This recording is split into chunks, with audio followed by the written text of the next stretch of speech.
demonstrate or, besiege county courts or something like that. There could have been a very difficult time in this country. Instead, what Gore said, and this is verbatim, he said, "For the sake of our democracy, I offer my concession." Gore cared more about democracy than himself. I wish we saw the same thing nowadays.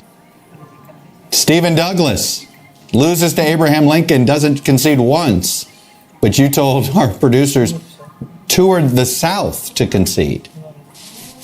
Yes, exactly right. There were Southern candidates who lost, and the South reacted to Abraham Lincoln's election by beginning to secede, and the Civil War began. Stephen Douglas, who was the other Northern candidate from Illinois, he was one who said perhaps we could find some kind of compromise to avoid a civil war. He lost the election.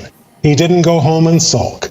Instead, he attended Abraham Lincoln's inauguration proudly. Lincoln got up to speak in front of the Capitol. He took off his stovepipe hat, and he didn't have any place to put it. And Douglas, with great graciousness and knowing what the symbol would mean, reached over, took Lincoln's hat, and put it on his lap while he listened to Lincoln give his inaugural address. Well, if you really believe in America first, there's one way to prove it. Michael Beschloss, our historian here at NBC News, really appreciate you getting us started on this deep dive into the importance of the concession speech. Thank you, sir. So, what makes a good concession speech? Why is it so important? And what is it like behind the scenes as candidates accept the reality of defeat? We spoke to speechwriters who were in the room with Al Gore, John McCain, Mitt Romney, and Hillary Clinton about the art of losing gracefully. No one wants to write a concession speech, and no one wants to deliver one. The concession speech, in a lot of ways, is the beginning of that peaceful transition of power. It's like fighters shaking hands after a match. It's important to make a gesture towards unity.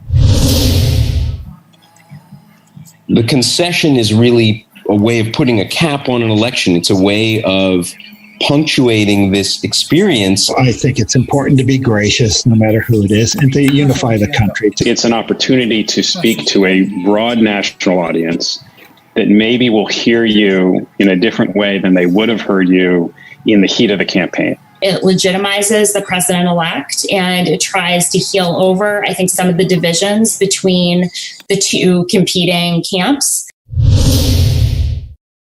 Senator McCain was a very superstitious fellow, so he didn't let me start writing those things until we had something close to solid evidence of a win or a defeat. We had started writing the concession speech the week before the election, and we provided it to a staff member that we knew was going to be with Governor Romney and Mrs. Romney and their family in the suite on election night, getting the election returns. We actually didn't talk about it.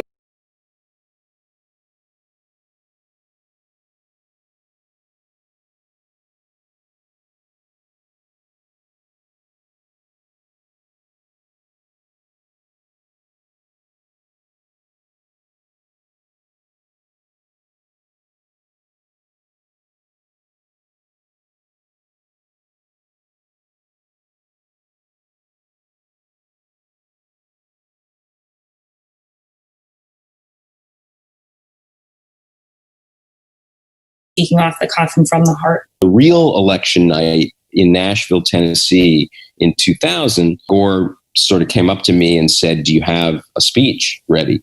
And I said, yes. And I sort of brought it to him on another floor of the Lowe's Hotel. He took a quick glance at it, and then it was loaded onto a teleprompter at the War Memorial. He never gave that speech. I kept a kind of an evolving draft. Whenever I had a few hours free, I would look at the existing concession speech I had and dust it off and change a few things. The Supreme Court ruled, whatever day that was, 36 days after, the actual election day.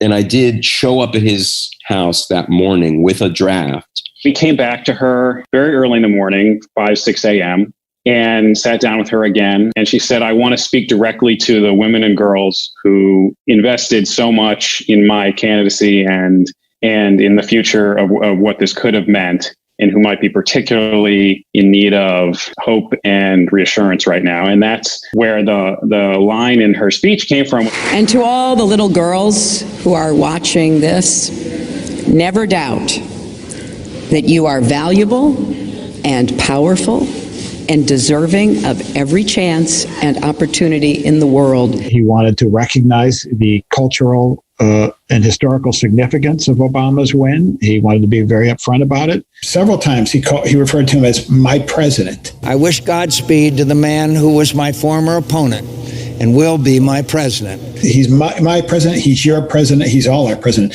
That was very, very deliberate, and that was McCain. That was McCain telling me to write it that way. People will tune in and they want to hear what you have to say, and they want to know that the country is going to be okay. Whatever words you collaborate on for your candidate, your defeated candidate, put the country's interest ahead of any of your personal feelings. Make your concession a Valentine to the process. Make it a love letter to democracy. Don't make it about your campaign. Don't pat yourself on the back. This is your last opportunity to really say to your supporters, hey, you know what? This didn't go our way, but this is not just the president of the other party. This is the president of the entire country. And you want to throw your support behind them and wish them well.